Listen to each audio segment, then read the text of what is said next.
Hi, loves, and welcome to the With Love Always podcast, a podcast to help you live the life you were created for.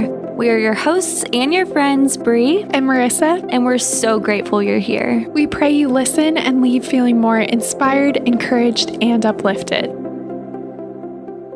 Hey guys, welcome back to another episode of With Love Always. I am so stinking excited to dive into today's topic of singleness.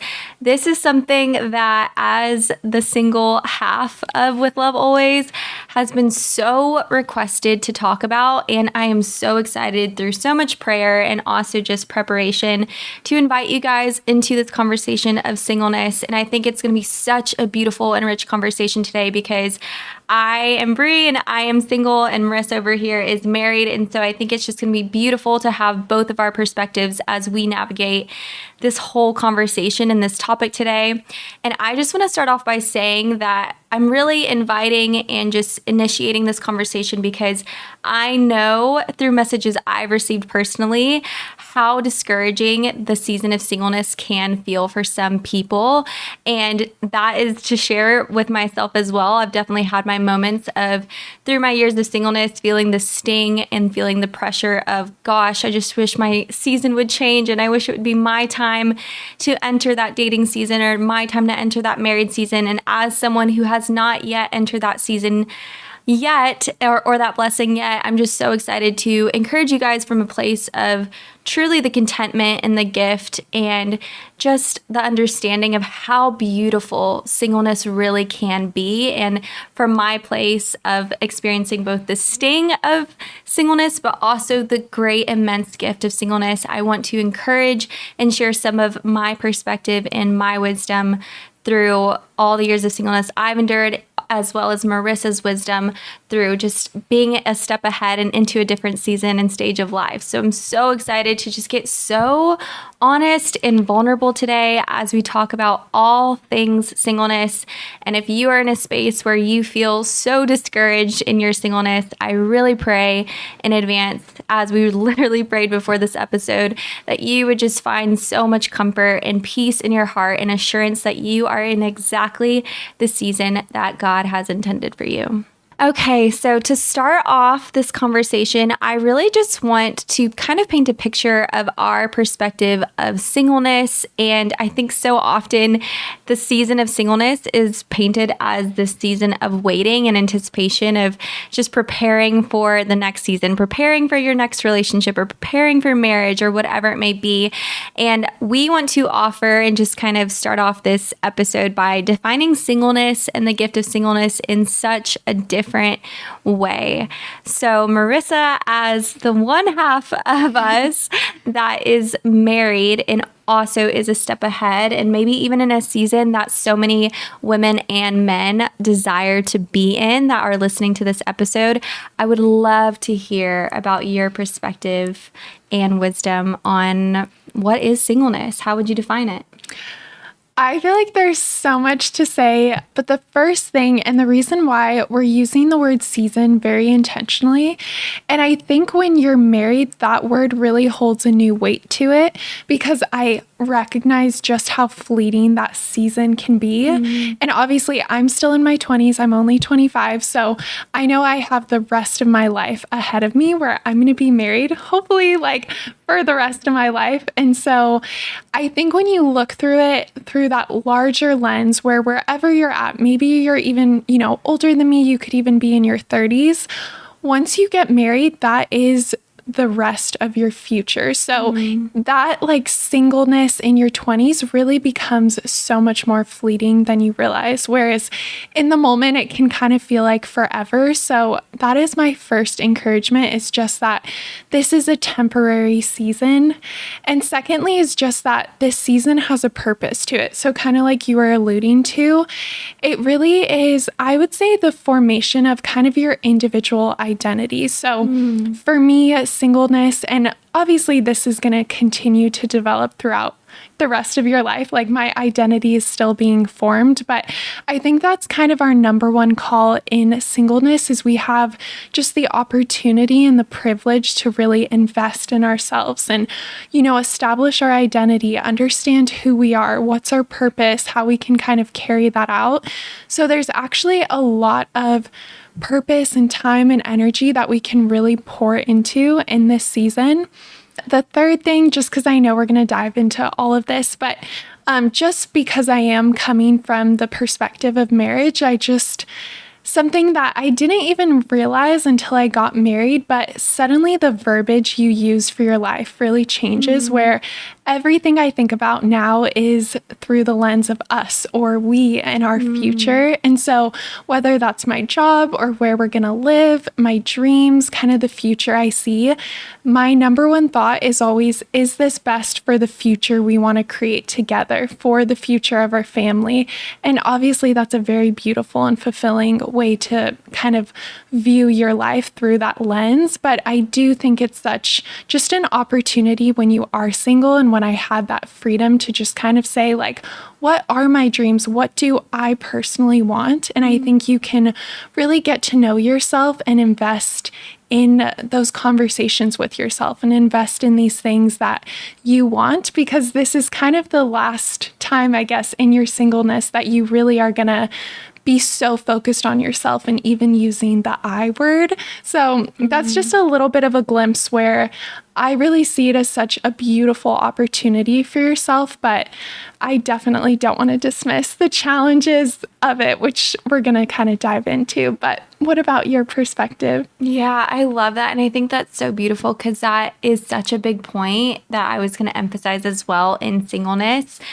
I think for myself, one of the ways, which we'll dive into even deeper later into this episode, but one of the ways that I do find so much contentment in my singleness is because I'm so presently aware that this is the last time in my life that I have so much time to do all-consuming things for myself. Like I can dream really big and I can, pursue moving across the country. Like nothing is contingent on anybody else but myself. And it's so funny because actually on the drive over here to record this episode today, I was just, daydreaming in the car and listening to music and thinking about all of the really big dreams that I have for myself. And it's a beautiful thing that those dreams aren't contingent on anybody but myself. And so when I think of like the things that I want to do, whether it's as simple as the things I want to do tomorrow or the things I want to do a month from now or the places I want to travel, I'm just considering myself in this very moment. And I think sometimes when we perceive singleness as just this absence of somebody else versus the presence of ourselves, we can kind of get lost in the fact that singleness truly is the gift that we have this all-consuming time to be so present with ourselves. And I really have perceived my own singleness as the opportunity to lay such a firm foundation with who I am, what I want to become, and also right now in my singleness is when I am preparing to be that wife and that mother one day. But in the meantime, I get to invest so deeply into myself, into my relationship with God, into my friendships. What are things and what are ways that I can use my time that I know one day I will not have the gift of the abundance of? And so I think for myself, so often I hear that singleness is defined as a season of waiting or a season of anticipation or even a season of lack. But I do not like to speak about singleness from that framework. I don't like to say that my season of singleness is one in which I'm waiting or I'm anticipating the change of. My season of singleness is really a time for me to embrace, hug, and celebrate this gift of time that I do have for myself. What are things that I can accomplish that I know one day I will not be able to have the time to accomplish, whether, like I said, that's traveling or whether that is moving or whether that is the simple day-to-day things like choosing to go hang out with my girlfriends versus my husband, whatever it may be. I really just see it as such a beautiful season to get to be so present and to get to so intentionally pursue my own heart. And in the intentionality of pursuing my own heart, knowing that that is from the place of security, confidence, and identity that I will then be able to pursue someone else's heart.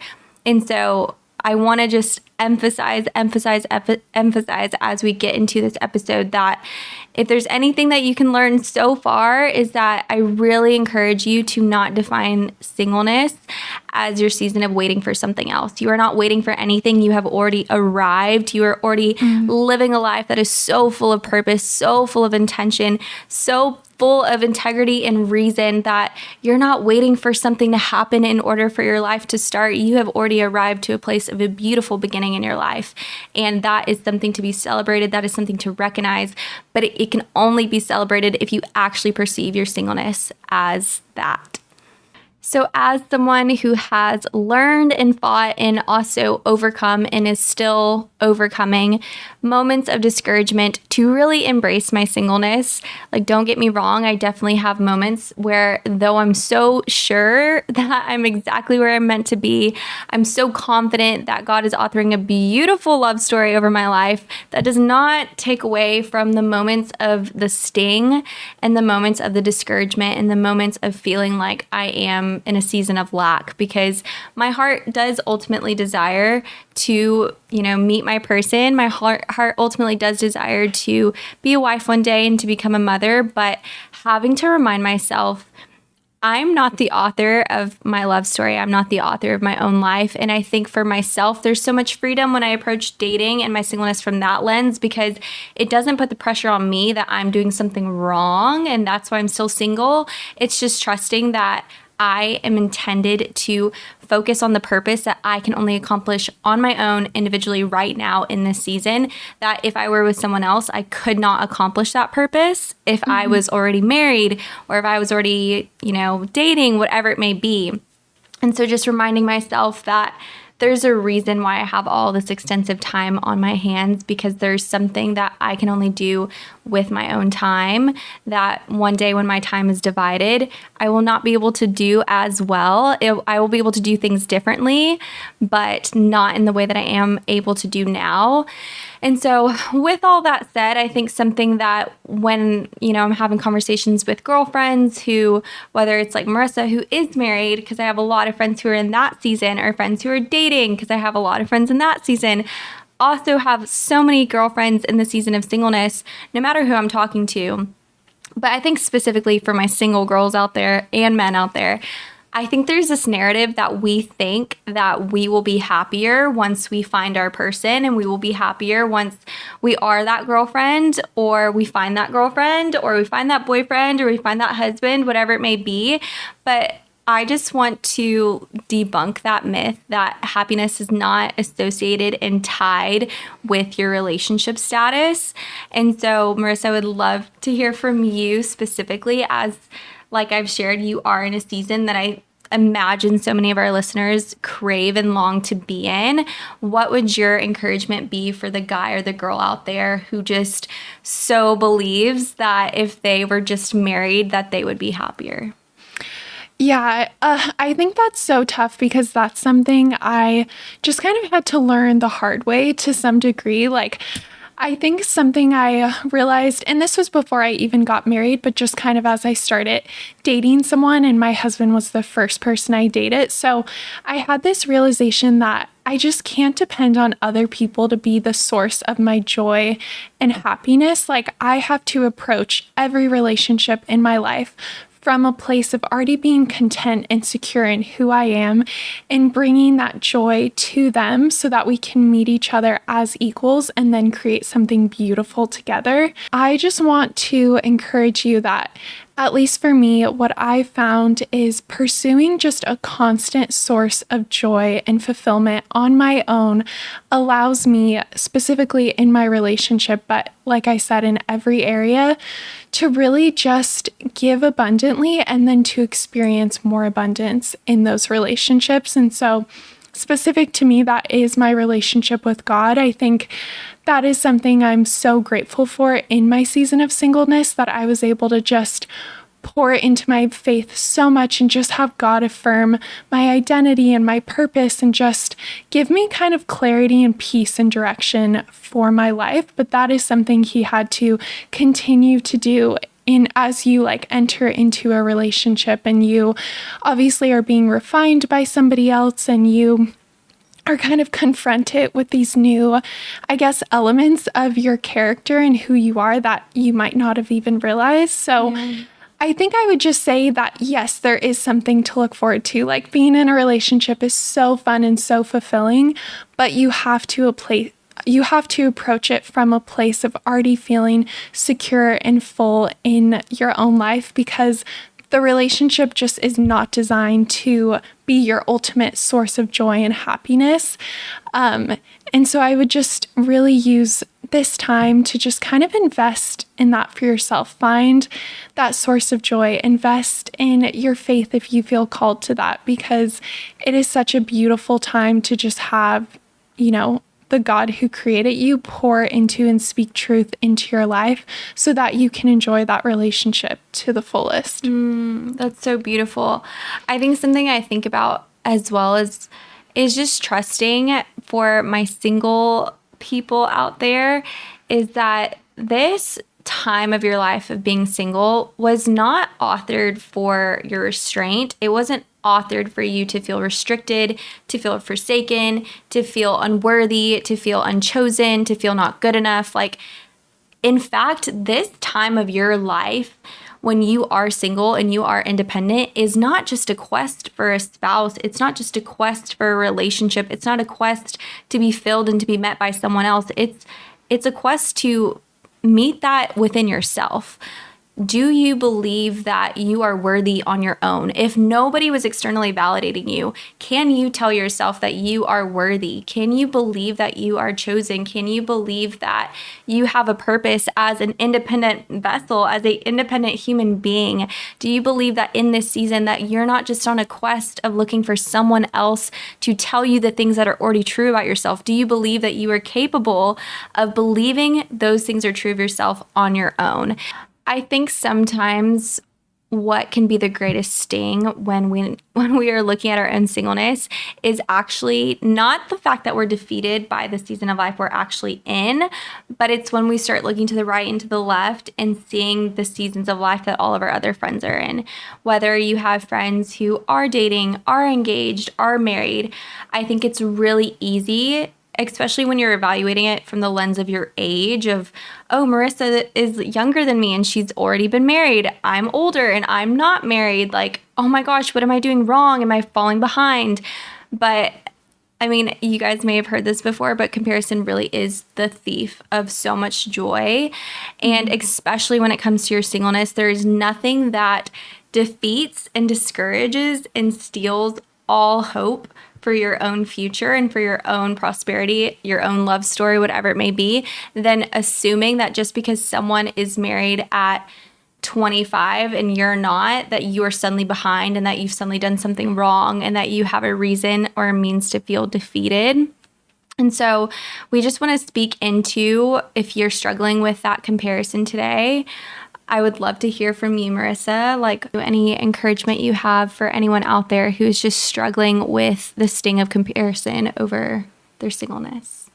Yeah, I think as you were saying that reminded me that you can never be late to your own life. Like, we're each on a journey and there's no such thing as being late to your own timeline. Like, we each have a beautiful timeline of our life that's already written. And so don't ever feel like you're behind, because there's just no such thing. It's your life and everything is happening at the exact pace it's supposed to. But I just think that one of probably the biggest challenges in our 20s is just that everybody is at such different seasons. Like, that can mean somebody's in college, somebody's starting a family. Like, I feel like I'm just so aware recently of all of my friends are at such different places. And so you're kind of, sometimes you feel like you're scrambling of like, where am I supposed to be? And I just want to remind myself and remind you listening that you are supposed to be exactly where you are. And I got married, I think I mentioned this, when I was 21. So I was still in college. And in California, I didn't know anybody else that was married. I was the very first one of my friends to get married. And so even though this is something that now I feel like people maybe like desire, and they can kind of romanticize this idea of getting married young. For me, it really, I felt like, am I doing something wrong? Like, because I was the only one that was entering this season. So I think wherever you're at, it's easy to just feel like, is this right? And I just want to say that it is, because it's where you are supposed to be. And that's what's so beautiful about each of our stories, is that they are different. And I just want to offer comfort if you're feeling alone, or all of your friends, it feels like they're getting married, that is just part of this age. Is we are all going to have lives that look so different, but to focus on, okay, although our circumstances are changing, we still are who we are. And that's what's beautiful, is despite, like, you could have 10 kids and I would still be able to connect with you because of who you are, and because of what your character is and what you bring and your purpose. And just because our circumstances or our dating status changes doesn't mean that who we are at our core is changing. Feel peace knowing that you don't need to have certain circumstances to be able to connect with the people in your life. And there's so much beauty that's happening in your life, and so much purpose, so much formation of your own identity that is at play, and just to celebrate and appreciate that, and try not to look towards all of these other people that are just going to be at different places circumstantially than you are. Yes. I think something that's so huge is really turning your comparison into celebration. Whether you are celebrating a friend who just entered a relationship that they're so excited about, or celebrating a friend who just got engaged, or celebrating a friend who's married, or maybe even steps ahead. Maybe they're already having children, whatever it may be. I think the more that we can posture our hearts as one that is just in true, genuine celebration of others, it really removes the opportunity for you to feel like there's a lack in your own life. And I think something that I really remind myself from the lens of trusting that God is writing my love story, and He is authoring my husband to enter my life at the most perfect time, and vice versa. He's authoring me to enter my husband's life at the most perfect time, is that God does not show favoritism, and God did not select favorites. Like, even at this table, God wasn't like, oh, Marissa, I love you a little bit more, and that's why you're going to get married so young. And Brie, you are, entering your later 20s and you're not yet married. It's like, because I love you less. That's not how God works. There's no favoritism here. There's no favoritism over timeline. And I think when I can really remove that lens of, like I shared earlier, of like, oh, I must be doing something wrong, or why does it seem so easy for everyone else, or am I just not being chosen, or I'm not this. When we can just genuinely celebrate where other people are at, it allows us to reflect that celebration back at ourselves, and allow us to really celebrate where we are at in our singleness. And I know for myself, when I am in such full pursuit of really recognizing the good and the great and the abundant in other people's lives, it allows me to search that in my own life through my season of singleness, of like, whoa, there's so much good, great, and abundance in my singleness. And what may be someone's abundance with their partner or their spouse, it's my abundance with my friendships, or with my traveling, or with my career, or whatever it may be. Everyone is experiencing different sources of abundance in different seasons. None is greater than the rest. It's just different. And when we can just celebrate that and cherish that, oh man, does it just really remove this concept of, wow, this person's better than me just because they're in the season ahead of me. With transforming your comparison into celebration of others, I also want to just champion you in really celebrating this season of singleness through really embracing contentment. And I know that sometimes when we hear contentment and singleness, that can feel like so annoying, because we're like, it sounds like a band-aid sometimes of, oh, just be content. But it's like, what does that even practically mean? And what does that even practically look like? Especially, like I said, if you are someone who is on this listening end and you are feeling so discouraged in your singleness, sometimes when you hear someone say, oh, just be content, you're like, but how do I do that? And so something that I really take with me into my singleness and I've allowed to just blossom and grow in my own heart, in my life, in my spirit, is that my singleness does not magnify what I am missing. If anything, it amplifies all that I already am. My singleness is an opportunity to so deeply invest in myself and amplify the gifts and myself and my identity and all the beautiful things that make Bree, that I am so aware of the gift and the treasure that I am, and it amplifies those gifts for me to see and me to be a witness of, that then when I do enter the next season of my life, I can be so aware of the present gifts and joys that I will get to share with someone else. And so just reminding yourself that just because your relationship status is single doesn't mean that you are missing anything in your life.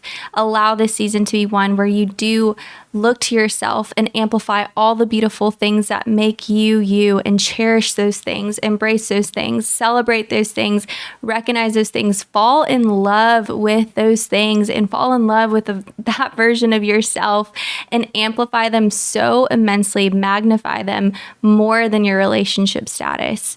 And so I would love, Marissa, to also hear from you as well. What are ways that someone can just pursue that contentment in this season of singleness? I think that was so beautifully put, number one. But I love what you mentioned, just this idea of when you love yourself and you're so full, I believe that's the love you can receive. So the more you pour into yourself and the more you know who you are, you're reminded of what you're worth and what you deserve. So I think that's actually going to inform the person you end up being with when you're approaching it from a place of, I'm so secure in my identity. I'm so excited and passionate about my purpose. Not only does that make you like just the most like attractive, glowing person that people in general are drawn to, I also feel like it attracts somebody who's an equal, who can really come alongside you, and you guys can continue to create something beautiful together. I think just removing that phrase of, if this, then I will do that. Like, if I'm married, then I'll be able to do these things. I really believe you can do all of those things now. Like, you are the same person you're going to be when you become married. If you can get to the root of whatever it is that you're really so eager for and just try to invest in that now, or enjoy those things now. Maybe it means you enjoy them solo or with awesome girlfriends, maybe with, your family. Like, there's still so many incredible people to do your life with. You don't have to wait for that spouse. I think that can just allow you to enjoy this season for all that it's worth, because you're probably going to end up looking back so fondly on it and just realizing that that season was short and it was rare and it was precious in its own way. Yes, I love that so much. And I think to kind of start closing off this episode on singleness, something that I know, speaking for myself, is though our relationships in our life do define us, I never want that to be the ultimate definition of my value. And that's not to say that right now I'm not defined by I am single, and that's not to say that Marissa's not defined by she is married. It would be a injustice if we didn't define our lives to some sort of metric of our relationship status. But I think what I'm intending is that your worth does not increase or fluctuate. It doesn't increase, fluctuate, or decrease according to your relationship status. Bree, as a single woman, does not suddenly earn greater value in the world or in the eyes of anybody just when my relationship status changes. And I think reminding ourselves of that, of your worth in life will not fluctuate. Your identity will change. Like, my identity will one day be a girlfriend and will one day be a wife, but truly who I am at my core is going to forever remain the same. My worth and value is forever constant. And so when we remind ourselves that you, in the absence of a relationship and you in the absence of a marriage right now, does not mean you are any less worthy and valuable than when you will be in a relationship or in a marriage one day, letting that be your motive and your reminder are when you are just pressed with that lie of disbelief that you are unworthy and that's why you're single, or you are not good enough and that's why you're single. It's not that at all. There's just different values that you are meant to have in this season, but your worth ultimately is not going to change or transform. It's going to remain the same, but you have to first believe that in your singleness for that to be true when that relationship status of yours changes. And so something I do really want to encourage and just speak on this belief that you are chosen and you are worthy as it is right now in this present moment. I want to read 1 Peter 2:9 that says, "But you are a chosen race, a royal priesthood, a holy nation, a people for his own possession, that you may proclaim the excellencies of him who called you out of darkness and into his marvelous light."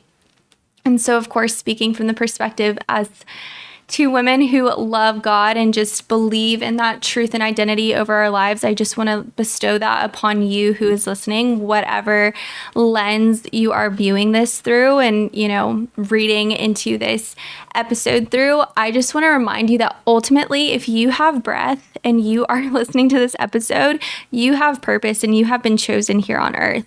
I think in our humanness and in our flesh, we all desire to be chosen by someone else. I cannot wait for the day that a man chooses me and I choose him, and I choose someone so fiercely here on earth that I decide to enter into a marriage with someone.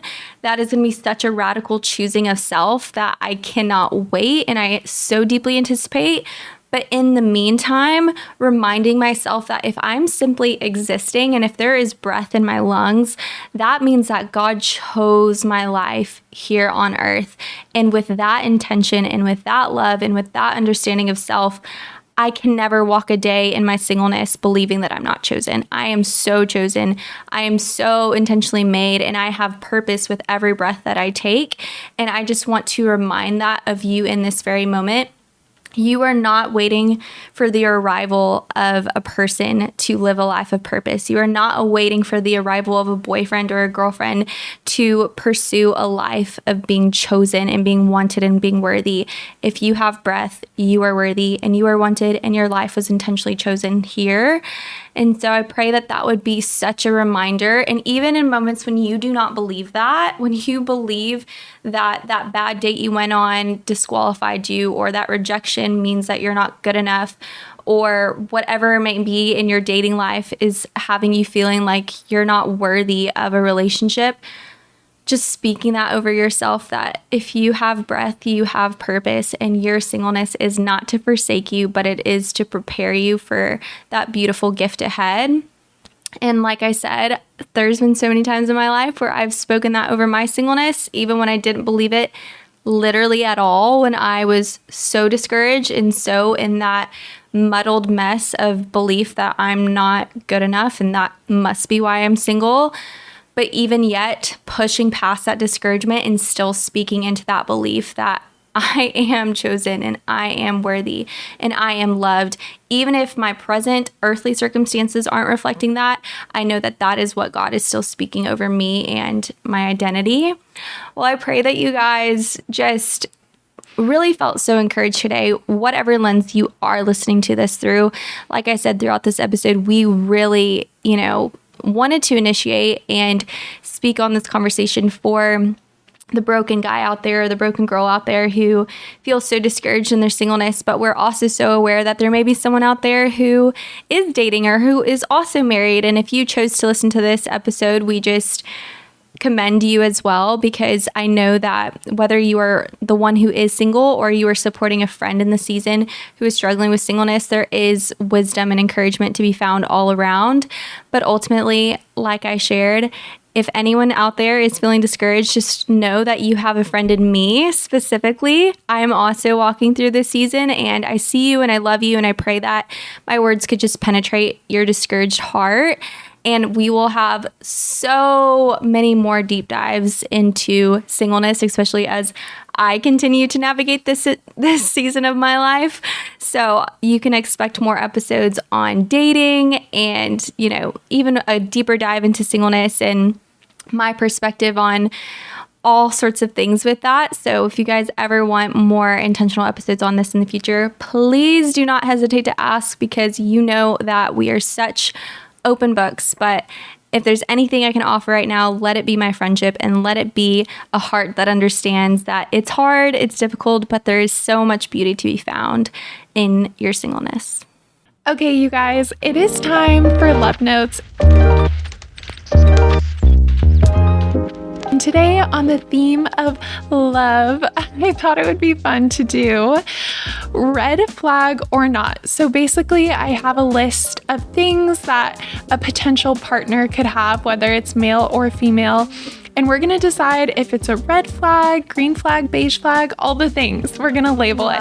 Again, these are just our opinions, so this is not definitive by any means. These are just all really silly examples. So I'm just going to give them a read, and then you let me know. Okay, perfect. Are we both answering? Yeah, we both can perfect. say. Okay, number one, I was thinking of you when I wrote this. Oh boy. Or your man, not you specifically. Right. Okay, if somebody wears cowboy boots, even when they're not in the South, they're not at a country concert, like it's just kind of a random occasion, like maybe church in California or something, and they have jeans and cowboy boots on. Okay, I would say, wouldn't say it's like a green flag, but I don't think there's anything wrong with it. But maybe it's because I am from Texas, and I feel like that's so normal. But especially now, I feel like cowboy boots, whether you're from the South or not, are like so in, like trend wise. So I'm like, yeah, green flag. I mean, I love cowboy boots, and I wear them all the time, just randomly. So I'm going to say green flag. Yeah. And I just remembered when I read that, my dad actually said he had cowboy boots on when he met my mom at the restaurant they met. So, hey, maybe it's good luck. Honestly, nothing like a pair of cowboy boots to make a man look real good, in my opinion, also being from Texas. So. Okay, I was asking my husband for ideas, and he came up with this one. So he said sleeps on an air mattress. Yeah, I heard when John mentioned this. If someone permanently sleeps on an air mattress, I think my greatest question would be why. Yeah. I don't know if it's a red flag. It's definitely not a green flag. But I think I would just be like, why? You know? Yeah. There would have to be some very specific reason. Yeah. Otherwise, I think it's a little red flaggy. It is. It's like, do you believe that you're worth it? Invest in a mattress. Yeah, like, to me, sleep's very important. So I'm like, Same. This is where you have to invest in. I'm like, is your vision for the future of like sleeping next to your wife on an air mattress? No. I We're think not California. my fear is if they're that low maintenance, that's a little too low maintenance for me. Me too. I don't know if I'm that. I don't know what the word is. Granola. You know that word where it's like you're so like campy. Yeah. Which I love, but that's just not me. Agreed. You know what I mean? Unless we're camping. Yeah. But on the day-to-day, no. Okay, the next one is if they are a foodie. Oh, that is my green flag. I love food so much. Yes, that is an absolute green flag. My husband was like, could care less what he ate when we met. And I have introduced him to so many foods. And now I feel like he really, eats for pleasure as he should. Like food is important. So that is green flag. Huge for me. Like when I travel or even in my day to day, like I'm such a what is it? Taste. That sense is so important to me. Like that is how I pursue my travel. Like I'm going on a trip in a week and a half, which is crazy. I'm going to Croatia, and I literally am such a foodie that already I'm like pinning on a map the coffee shops I want to go to in every city, the restaurants I want to go to, because I'm such, I experience new places by the food. Mm-hmm. So yeah, I love that. Definitely. I keep almost saying red flag, green flag for me. Green flag. I'm guided by my stomach always. Me too. Okay, if somebody doesn't have style.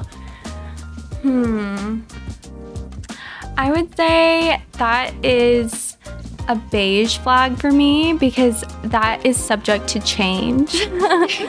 I can help my mans with his style. Yeah. So not a disqualifier, but I would say my ultimate green flag is a man with really great style. But I know that sometimes our men out there need some help with that. Need a woman's touch to help with that. Yeah, that's probably one of the easiest things to change. So I would say beige flag for sure. It's not really a concern. No. Okay, this one might be a little controversial. Is friends with their ex. Oh. Ooh. I always like want to give the benefit of the doubt of like I don't know the context. Yeah. But I would say, generally speaking, maybe a reason for concern. Because I would be wondering why there's such proximity with you and your ex, unless it was like a really short-term relationship, like 6 months. I don't know. Yeah, there would have to be a reason. And I think they would also have to be open to, like, if you ever felt uncomfortable with that, as long as they were fine about being maybe not pursuing that friendship anymore, then I'd be like, okay, that's fine. Yeah, I agree. But I would say, generally speaking, I would be like, initially, it definitely raises a little flag. Little somewhere. red flag. Yeah, I'd be like, because especially when you're considering, well, when I'm considering someone who I'm interested in, I would want like proof of loyalty, I guess. Yeah. That it would just make me feel iffy if they were friends with an ex. I don't know. But like I said, give the benefit of the doubt. I don't know the context. Yeah. Get to know. These are all hypotheticals. Inquire more. Yeah, inquire more. Okay, last and final one is if they don't open the door for you. Yeah. I think, especially me, because I grew up in the South, like whether it's guys that are taking me on dates or just friends in general, or random strangers in general, I'm so accustomed to a man opening the door for me that it's just like such a polite thing to do. And it's something I think I grew to expect living in Texas. Coming to California, I realized that that's not necessarily always customary. Like it is kind of a Southern hospitality thing, but I think my Southernness does crave that. So I would say it's not a red flag because I understand I can open my own door. But I would say it's such a green flag when they do that. Yeah, it such a green flag. Shows intentional pursuit. Oh, I love it. I also love something with guys is when they treat like all women that way. So if they open the door for like moms or go out of their way, that's something that's such a green flag, is when they're just, those mannerisms extend beyond just who they're pursuing, but also just like women in general, and they're just going out of their way to be so respectful and so mindful of that. That to me is like the ultimate green flag. I so agree. Those are all of our flags. We hope you guys enjoyed them. Let us know what you think, and we will see you in our next episode. Bye. Bye, guys. Thank you so much for listening. We pray this episode was encouraging and life-giving. If you found it valuable, please share it with a friend, leave a review, and subscribe. And be sure to follow us along over on Instagram at With Love Always Podcast. Signing off with all of our love always, Bree And Marissa.